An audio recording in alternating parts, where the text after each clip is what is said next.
Hi, welcome to the small shed. This Saturday I've got an update on this work down at Men in Shed's mezzanine floor. See you in a minute.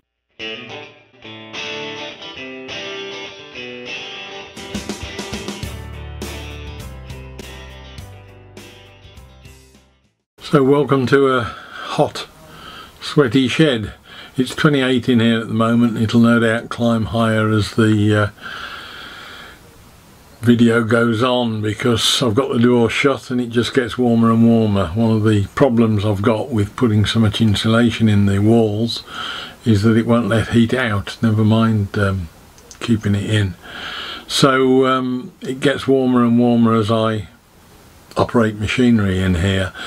Bit of a problem. I'm looking at whether or not I need to get some sort of air conditioner if we're going to carry on getting this sort of weather, but at the moment we'll just stick it out. But if I melt in front of you, apologies.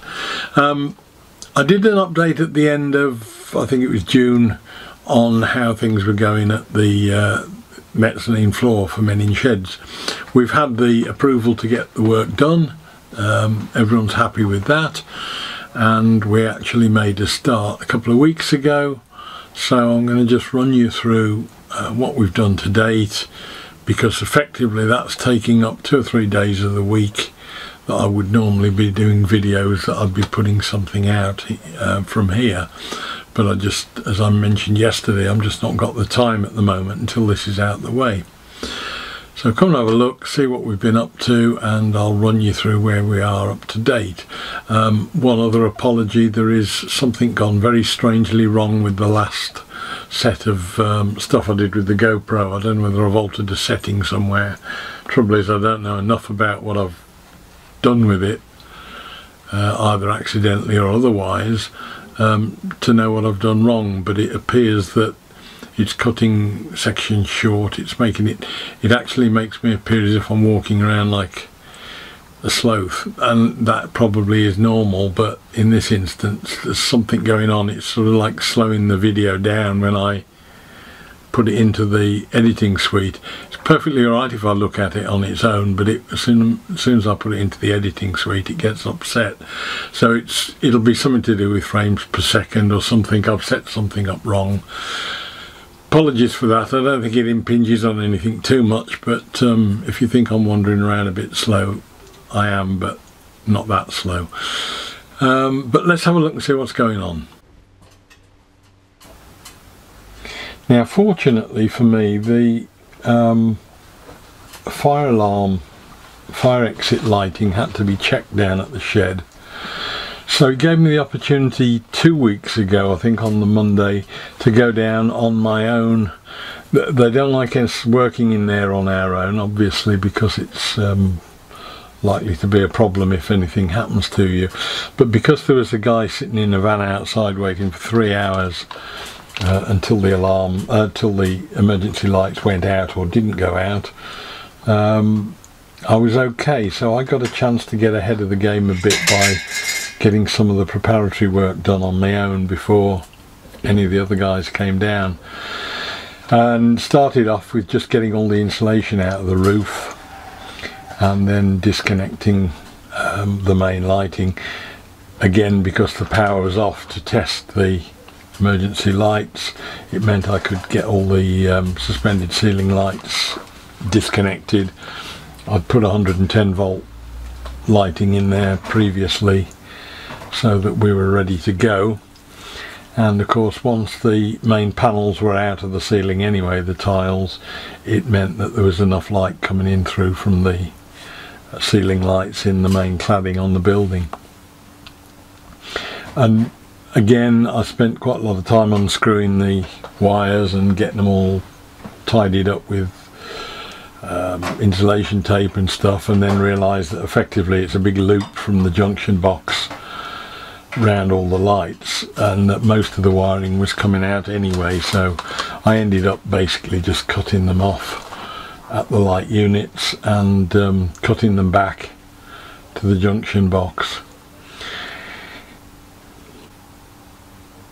I think you can see from the lights when they're moved the amount of dust that's falling off, that's basically the accumulation of, I think there's been about 10 years since there was anybody, since this was put in.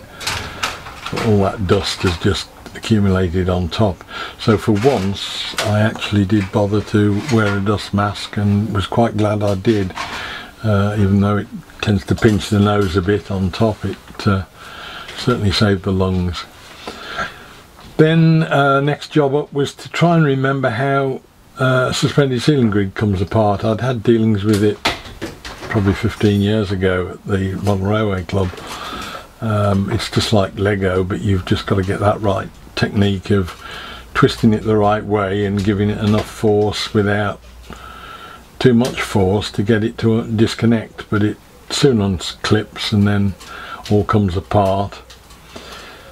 And that basically gave me a pretty good day's progress, that I could just do a little update video that I did for everyone else that was involved, so they could see what had been going on, and keep the rest of the club members involved, because obviously the guys can't go to the shed at the moment, so they don't know what's going on.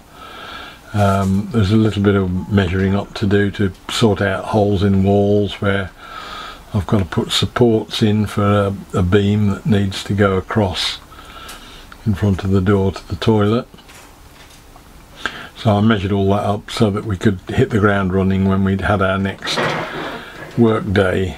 But then, as I say, I did a quick update for all the other shedders and brought them up to date with what was going on, and then went in on the following Friday and did another quick update, which just basically picked up what the other gang had done. There's one gang working at the front half of the week, one at the back half of the week, so that way we keep 2 or 3 people in little bubbles who are kept apart from each other, and the shed is sort of sterile for 72 hours between times as well. And I just left a few markers down for the lads to know what needed taking out, what didn't need taking out, where things were going, so they could actually start and get some of the furniture and that out and see where it was all going. Bit of a heap of insulation there, most of which has got the accumulated filth of about 20 years on top of it, so we'll have to clean that up a bit, but I think the best to just stay away from it at the moment until we get a decent day and we can take it outside and bash it into submission, because it won't vacuum up without picking up all the bits of crap. We've got the light units out in the kitchen, got the timber ready for the joists across the new kitchen ceiling and the stud wall, taking all the ceiling tiles out, all the ceiling grids come out, so we've made a bit of progress on day one. That's what the kitchen looks like now at the moment, a bit more light and airy, but that won't last.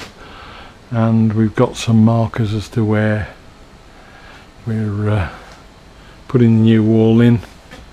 That'll go all the way across there,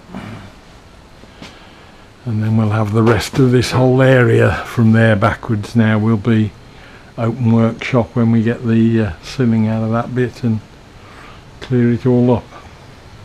So that's where we are, day one. Just a quick update on what the back of the week crew have been up to today. They've done a great job clearing the top of that area over the toilet, stripping the roof out. They've left the original carcass behind, which I wasn't going to do, but actually it makes the whole job a lot easier, I think, now having looked at it and seen it, so it's a good job. They've moved the electric socket I needed moving down there. So spool forward, that was the first week's work by the 2 gangs. Second week we went in on the Monday with, I got 2 other guys there helping, and we started to work on the wall that needed supports putting in it to take the stud wall, and a beam that was needed over the lobby into our toilet area. It meant that the wall itself at the moment is a metal section, stud work, and we hadn't got any convenient places to fix our new stud wall too, so I chopped a lump out and put a batten inside that cavity, screwed to the other side and back to the metal sections, and then we could start putting the stud work up. Now, I assumed it was going to take a couple of weeks to get this done, but actually we've got the large part of it done in the first week, so we've got on quite well with that. I put a stud on the wall. There's a stud right the way across the floor. I'll cut out for the doorway when we've got it in the right position, but the main stud work is going up quite well. And we reached the point as well that we were starting, we'd got all the joists pre-cut. The guys cut the joists to length, so I actually got those loaded up onto the deck over the toilet and started to fix them on that second day. Unfortunately, through illness and holidays, the other gang can't come in on the Friday of this week, so effectively it's 1.5 weeks work, but at that point we've got, as I say, the stud wall up, the joists are starting to go in, so all in all I'm pretty pleased with the progress. We've got materials ordered. I sorted out an order for chipboard decking, measured all that up for the top, and plasterboard for the walls, which will be on the inside of the stud wall, and that means that once we get all that up we can start and dismantle the remaining partition that's in the way, that will open up the whole of the workshop area. So a quick look to catch up with progress at the end of week 2. The big heap of timber in the corner is going down fairly drastically, because a lot of it was the joist material that we'd stripped out of a factory over in Redditch. Very old solid timber, so that's not going to be a problem. The staircase will need refurbishing, but once that's out of the way and some of the other timber's gone, we can get and move all this machinery, set it up properly along that wall. Made a start. One of the guys is an electrician. He started to remove the previous electrics from that area, which are now moving down to here. We've got a breaker box and all the circuits that kill the power if there's ever a problem. You just hit the button and it kills all of the power at any of the socket outlets. And then that wall from there along will be demolished all the way back down to that corner office area. That will give us a lot more open workshop. The little MFT clone workbench has been earning its keep. And then in the main area, the kitchen wall, the stud wall is now up. A little bit of work still to do when we come to put the door frame in, but that's got to wait for us to remove the frame from the far end down there. But we'll do that, and then at that point I'll cut the floor out, the stud out on the floor, but at the moment that keeps it all square and straight. So the stud wall is in pretty much, and the ceiling joists are starting to go in now. As I say, they are second hand, but they're well over 100 years old, and certainly a damn sight better timber than you get nowadays. They're just solid pitch pine, I think. Really hard to cut, and once that's done we can start and refix the suspended ceiling at the lower level, cut all the hangers off, get this wall boarded. The boards arrive on Monday, and carry on from there. I hope that was of interest.